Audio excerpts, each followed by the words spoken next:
Hai anak-anak, selamat pagi. Salam sejahtera buat kita semua.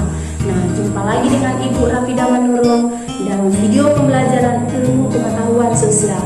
Nah, mari anak-anak kita saksikan video pembelajarannya.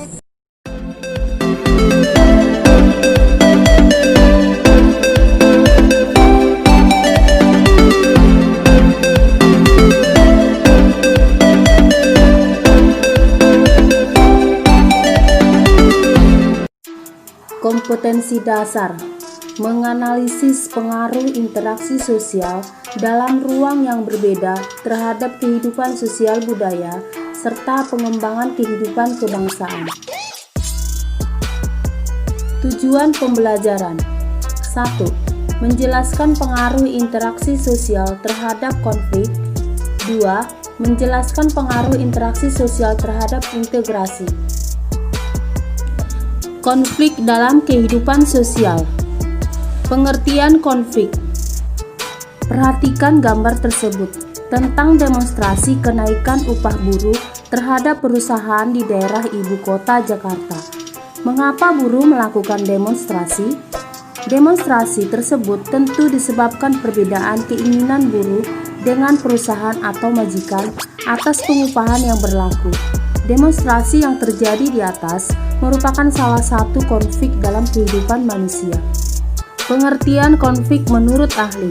Menurut Robert M. Z. Lawang, konflik adalah perjuangan untuk memperoleh hal-hal yang langka seperti nilai, status, kekuasaan, dan sebagainya, dengan tujuan tidak hanya memperoleh keuntungan, tetapi juga untuk menundukkan pesaingnya. Konflik terjadi karena benturan kekuatan dan kepentingan antara satu kelompok dan kelompok lain dalam rangka memperebutkan sumber-sumber kemasyarakatan seperti ekonomi, politik, sosial, dan budaya. Siapa saja yang dapat melakukan konflik? Semua orang dapat terlibat konflik. Pada pelajaran kelas 7, kalian mempelajari interaksi dapat terjadi antara individu. Individu dengan kelompok, kelompok dengan kelompok. Contoh interaksi individu dengan individu. Contoh interaksi antara individu dengan kelompok. Contoh interaksi antara kelompok dengan kelompok. Kalian mungkin pernah mendengar atau membaca berita tentang pertengkaran antar teman di sekolah. Kelompok ini digolongkan konflik antar individu. Adapun konflik antara majikan dan buruh dapat dimasukkan dalam kategori konflik individu dengan kelompok. Contoh konflik antara kelompok dan kelompok adalah para pedagang kaki lima dengan para petugas ketertiban. Konflik bahkan dapat melibatkan dalam skala lebih luas. Konflik antar kelompok dan juga dapat berupa konflik antar suku, bahkan antar bangsa atau antar negara. Perang antara negara Palestina dengan Israel merupakan salah satu bentuk konflik antar negara. Konflik sosial akan selalu ada di dalam masyarakat, meskipun di dalam masyarakat yang tertib sosial sekalipun. Konflik sosial dan tertib sosial merupakan dua hal yang saling bertentangan, tapi saling memengaruhi. Ada banyak faktor yang menyebabkan terjadinya konflik sosial di masyarakat. Adapun faktor-faktor yang menyebabkan terjadinya konflik sosial antara lain sebagai berikut. 1. Perbedaan individu. 2. Perbedaan latar belakang kebudayaan. 3. Perbedaan kepentingan. 4. Perubahan-perubahan nilai yang cepat. Menurut pandangan Surjono Sukanto, konflik sosial disebabkan oleh 3 faktor. 1. Perbedaan antar individu karena perasaan, pendirian, dan pendapat. 2. Bentrokan kepentingan baik ekonomi maupun politik. 3. Perubahan sosial dalam masyarakat dapat mengubah nilai sosial. Indikator terjadinya konflik sosial menurut Charles Lewis Taylor dan Michael C. Hudson. 1. Demonstrasi. 2. Kerusuhan. 3. Serangan bersenjata. 4. Korban jiwa akibat kekerasan politik. Akibat konflik sosial. Dampak negatif akibat konflik sosial sebagai berikut. 1. Retaknya persatuan kelompok. 2. Perubahan kepribadian individu. 3. Dominasi dan takluknya salah satu pihak. 4. Banyaknya kerugian baik harta benda maupun jiwa akibat kekerasan yang ditonjolkan dalam penyelesaian suatu konflik. Dampak positif konflik antara lain sebagai berikut. 1. Konflik dapat meningkatkan solidaritas di antara anggota kelompok. 2. Konflik berfungsi sebagai alat perubahan sosial. 3. Munculnya pribadi-pribadi atau mental-mental masyarakat yang tahan uji. Adapun cara untuk mengatasi dan menanggulangi konflik antara lain sebagai berikut. 1. Rekonsiliasi adalah usaha menemukan keinginan-keinginan pihak yang berselisih guna mendapatkan persetujuan bersama. Contohnya rekonsiliasi JKN dan KIS atau disebut Jaminan Kesehatan Nasional dan Kartu Indonesia Sehat untuk peningkatan kesehatan berkualitas. 2. Mediasi adalah upaya penyelesaian suatu masalah atau konflik dengan menggunakan pihak ketiga sebagai mediatornya. Contohnya pertikaian antara Indonesia dengan Belanda pada tahun 1946 di mana Amerika Serikat, Australia, dan Belgia menjadi mediator dalam perundingan Rhine-Villey tingkat internasional PBB.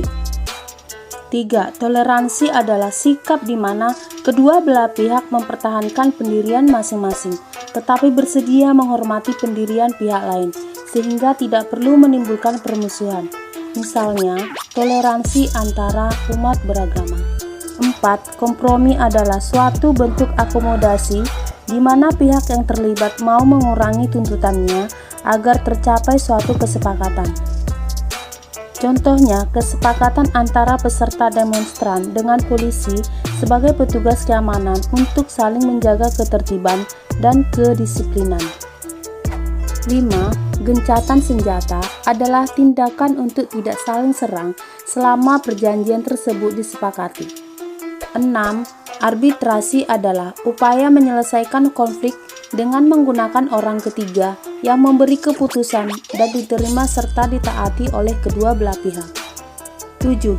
Adjudikasi adalah proses yang paling akhir apabila konflik terlalu sulit untuk diselesaikan melalui cara-cara damai, maka salah satu langkah akhir dalam penyelesaian konflik adalah adjudikasi. Contoh sengketa tanah warisan yang tidak dapat diselesaikan secara kekeluargaan, kemudian diputuskan melalui pengadilan. 8. Stalemate atau pernyataan merupakan proses penyelesaian konflik yang paling efektif dan murah karena terjadinya secara alamiah tanpa ada pihak yang menghendakinya.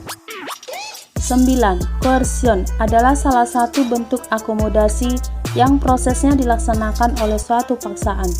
Contohnya, penggusuran pemukiman kumuh yang ada di bantaran sungai oleh pemerintah yang dilakukan polisi Pamong Praja. Faktor terbentuknya integrasi sosial. 1. Adanya homogenitas kelompok adalah kemiripan atau kesamaan dalam suatu kelompok masyarakat, baik itu kepribadian, ciri atau adat istiadat. 2. Besar kecilnya kelompok masyarakat, yaitu kelompok masyarakat yang relatif kecil penduduknya diwarnai oleh hubungan pribadi yang informal dan akrab dibandingkan dengan kelompok yang lebih besar. Contoh gambar bentuk homogenitas kelompok pembentuk integritas sosial. 3. Perpindahan fisik. Adanya perpindahan secara fisik dari suatu kelompok pada lokasi yang lain sekaligus memisahkan mereka dari kelompok asal dan akan melemahkan integrasi kelompok asal. 4. Efisiensi dan komunikasi. Salah satu syarat terjadinya interaksi sosial adalah komunikasi. Komunikasi adalah suatu proses penyampaian informasi dari satu pihak ke pihak lainnya. Adapun faktor yang mendorong integrasi sosial yaitu sebagai berikut. 1. Adanya arah dan tujuan yang jelas. 2. Adanya keadilan sosial. 3. Adanya kepemimpinan yang cakap dan berwibawa.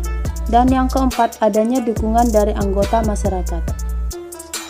Berikut faktor yang memengaruhi cepat atau lambatnya proses integrasi. 1. Homogenitas kelompok. Pada masyarakat yang homogenitasnya rendah, integrasinya sangat mudah tercapai. Demikian sebaliknya. 2. Besar kecilnya kelompok. Jumlah anggota kelompok memengaruhi cepat lambatnya integrasi karena membutuhkan penyesuaian di antara anggota. 3. Mobilitas geografis. Makin sering anggota suatu masyarakat datang dan pergi, maka makin memengaruhi proses integrasi. 4. Efektivitas komunikasi. Makin efektif komunikasi, maka makin cepat integrasi anggota-anggota masyarakat tercapai. Bentuk-bentuk integrasi sosial. 1. Asimilasi adalah penggabungan dua atau lebih kebudayaan yang hasilnya menghilangkan ciri khas dari kebudayaan asli. Artinya, hasil dari asimilasi merupakan sebuah kebudayaan baru yang diterima oleh semua kelompok dalam lingkungan masyarakat yang bersangkutan.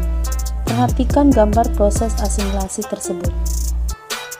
2. Akulturasi adalah penggabungan dua atau lebih kebudayaan tanpa menghilangkan ciri khas dari kebudayaan asli di lingkungan tersebut.